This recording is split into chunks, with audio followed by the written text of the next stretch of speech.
बिस्मिल्लाहिर्रहमानिर्रहीम, अस्सलाम वालेकुम। मैं हूं लुकमान शाह। नाजरीन, इस वक्त मौजूद है हम रावलपिंडी के हल्का PP 16 में, जहां हमारे साथ अवामी मुस्लिम लीग के नामज़द उम्मीदवार ज़ुहैब खान अफरीदी साहब मौजूद हैं। ज़ुहैब साहब, हम आपको प्रोग्राम में पहले खुशामदीद कहते हैं कि ये बताएं कि आपका सारा फोकस तहरीक इंसाफ पे था, अवामी मुस्लिम लीग का भी। अब तहरीक इंसाफ के अपने उम्मीदवार खड़े हैं, तो क्या आप ऐसे में एक मुकाबला करने की पोजीशन में हैं जबकि आपकी जमात के सरबराह भी जेल में हैं? सबसे पहले तो जी अल्लाह का शुक्र अदा करता हूँ कि शेख साहब की कल थी यहाँ पर ECG वगैरह भी, कुछ रिज़ल्ट्स उनके बेहतर हैं, लेकिन उनकी तबीयत जो है वो अभी भी नासाज है क्योंकि एज फैक्टर है। तो सबसे पहले तो उनके लिए दुआ करते हैं, अल्लाह ताला उन्हें सेहत दे। और रही बात PTI के साथ या बाकी पार्टीज़ के साथ इलेक्शन लड़ने की, देखें हम तो अपनी कारकर्दगी के ऊपर लोगों के पास जा रहे हैं, ठीक है जी। हमने जो शेख साहब ने, लाल वैली ने, हम लोगों ने अपनी कैपेसिटी के अंदर जो लोगों को सर्विस दी है, हम तो उसके अगेंस्ट अपनी वोट के लिए जा रहे हैं। तो जो रिस्पांस है वो आप लोगों के सामने है। आप इस हल्के का सर्वे भी कर सकते हैं। माशाल्लाह से जितना अल्लाह का शुक्र अदा किया जाए कम है। लोग एक ही बात कर रहे हैं कि जी शेख रशीद इस वक्त रावलपिंडी की ज़रूरत है, मजबूरी है, और शेख रशीद का जो फोकस है, विज़न है तरक्याती कामों के हवाले से, हम उस सिलसिले को आगे बढ़ाते हुए उनके साथ शाना बशाना इंशाल्लाह खड़े। नहीं, वो खुद तो जेल में है, तो उनकी कैंपेन कैसे चल रही है? क्या आपको कैंपेन में सुस्ती नज़र आ रही है? नहीं, कैंपेन में ऑब्वियसली एक इफ़ेक्ट तो है, लेकिन रावलपिंडी का जो वोटर है माशाल्लाह से वो बड़ा अवेयरनेस रखता है, और उनको पता है कि शेख साहब जो हैं वो अडयाला जेल किस लिए, ठीक है, अपने दोस्त की वफा में, ठीक है, आज वो ये सारे मुकदमात को फेस कर रहे हैं, और वो 73 इयर्स की एज में वो इतनी ज़्यादा कैदोबंद की जो सोबतें हैं उन्हें बर्दाश्त कर रहे हैं। तो सबसे पहले तो हमें उनके हौसले हिम्मत को सलाम करना चाहिए। और रही बात रावलपिंडी के वोटर की, तो रावलपिंडी के वोटर को इस बात की बहुत अच्छी तरह से अवेयरनेस है कि शेख साहब किसके लिए कुर्बानी दे रहे हैं, ठीक है। और जो यहाँ पर PTI के नोटिफिकेशन उठा के लोग फिर रहे हैं, ज़रा उनसे भी पूछ लें कि आपने कौन सी कुर्बानी दी है, ठीक है। ये रावलपिंडी के वोटर्स को पता है बहुत अच्छी। आप दोस्त का कह रहे हैं, दोस्त के लिए कुर्बानी दी है, दोस्त ने तो अपने उम्मीदवार खड़े कर रही हैं, क्या आप भी दोस्ती बरकरार है? जी बिल्कुल, दोस्ती होती है, और मेरे ख्याल से टिल एंड जाना चाहिए दोस्ती के अंदर। इसमें कौन सी बड़ी बात है? ये तो वो इखलाकियात हैं जो आप लोगों को अपने ब्लड लाइन से मिलते हैं, अपनी फैमिली से मिलते हैं, अपने दोस्तों अपने सर्कल से मिलते हैं। तो मेरे ख्याल से निभाना कोई बुरी बात नहीं है, निभाना बहुत अच्छी बात है। अच्छा, आपसे हम PP 16 के मसाइल पे थोड़ी सी बात कर लें।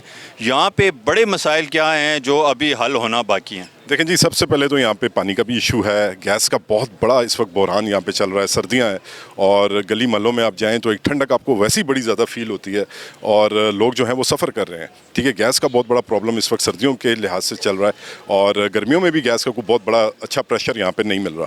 तो पानी, गैस तो इस वक्त बुनियादी ज़रूरियात होगी। इसके अलावा एजुकेशन है, ठीक है। एजुकेशन के हवाले से शेख साहब की एक बहुत बड़ी माशाल्लाह से उन्होंने बेटियों के लिए, इस इलाके की माँओं के लिए, बच्चियों के लिए एक बड़ा सेफ्टी सिक्योर एजुकेशन प्रोग्राम यहाँ पे इंट्रोड्यूस किया है कि आपकी दहलीज़ पे ही आपको कॉलेजेस मिल रहे हैं, स्कूल्स मिल रहे हैं। तो आज हमारी बेटी जो है वो अल्हम्दुलिल्लाह इस फरसूदा निज़ाम के अंदर भी, ठीक है जी, इस खौफनाक निज़ाम के अंदर भी, जहाँ मीडिया पे ही सुनते हैं कि बड़ी अजीबो-गरीब सी खबरें आती हैं, तो हमारी बेटी अल्हम्दुलिल्लाह बड़ी सेफ्टी से अपनी स्कूल जाती है, और उसी सेफ्टी से वो अपने स्कूल से वापस आती है।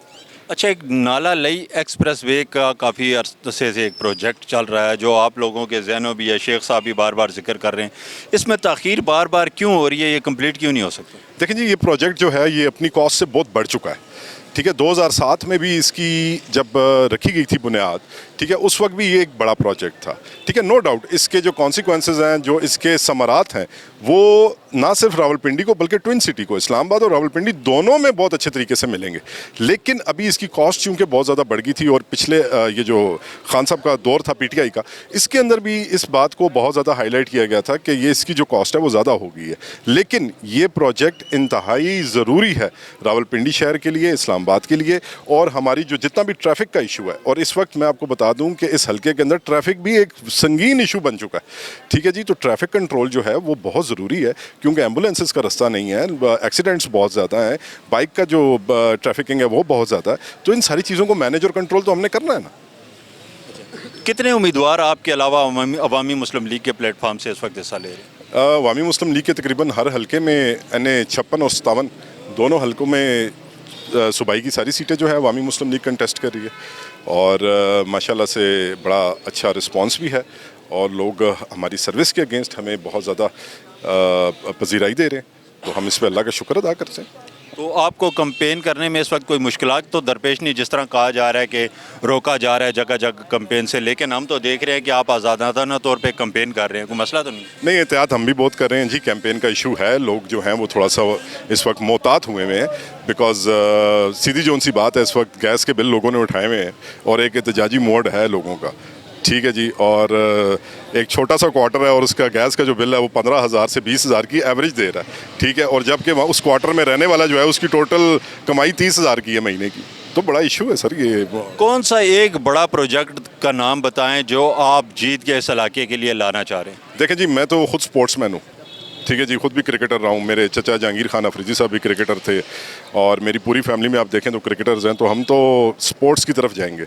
नौजवान जो है उसको जब तक ग्राउंड नहीं मिलेगा, ठीक है, खेलने के लिए, एक लड़के की मैं बात कर रहा हूँ, ठीक है, तो वो अपनी हेल्थ पे प्रॉपर फोकस नहीं कर सकेगा, मेंटल हेल्थ, फिजिकल हेल्थ। तो मेरा तो सबसे बड़ा इस वक्त जो प्रोग्राम है और जो सबसे बड़ा इनिशिएटिव है वो ये मटक्याल के ग्राउंड में मैं चाहता हूँ कि एक स्पोर्ट्स कॉम्प्लेक्स बने, जिसमें हम लोग ये सारे हमारे इलाके के PP 16 के जितने लोग हैं, ठीक है, वो प्रॉपर डिसिप्लिन के साथ अपनी गेम करें, स्पोर्ट्स करें और शाम का आधा घंटा पौना घंटा वो अपनी एक्टिविटी ज़रूर करें। ज़ुएब खान अफरीदी, ज़ुएब खान अफरीदी, शेख रशीद। अच्छा, अवामी मुस्लिम लीग ने लड़कियों के लिए तो कॉलेज स्कूल बहुत बनाए हैं, तो लड़कों का क्या कसूर था, इन्हें क्यों मुस्तरद किया गया? लड़कों का कोई कसूर नहीं था जी, लड़के भी हमारे भाई हैं, दोस्त हैं, लेकिन सबसे बड़ा प्रॉब्लम जी जो आ रहा था वो गर्ल्स एजुकेशन का था, ठीक है जी। गर्ल्स एजुकेशन जो है वो इंतहाई माशरे में ज़रूरी है और सबसे बड़ा जो वहाँ पर उस वक्त भी इशू ये आ रहा था कि लोग इतना ज़्यादा अपनी बेटियों को बाहर नहीं भेज रहे थे। तो जब मोहल्लों में, यूनियन काउंसिल्स में, दहलीज़ों पे कॉलेजेस आ गए, स्कूल्स आ गए, तो लोगों को कॉन्फिडेंस मिल गया, उन्होंने फिर अपनी बेटी बाहर निकाली, उन्होंने कहा जाओ, पढ़ी लिखी माँ चाहिए इस कौम को। और आज इस शहर के अंदर अगर आप देखें, शेख रशीद अहमद की काविशों से आपको पढ़ी लिखी माँ मिल रही है, पढ़ी लिखी बहन मिल रही है, पढ़ी लिखी बेटी मिल रही है, जो मैं समझता हूँ इस हल्के की सबसे बड़ी खुशनसीबी। शेख रशीद अहमद जिंदाबाद। चलें, शुक्रिया ज़ुएब साहब आपका। नाजरीन, आपने ज़ुएब खान अफरीदी के नज़रियात को, इनका जो मोटो है, इनका जो मंशूर है, उसको आप सुना।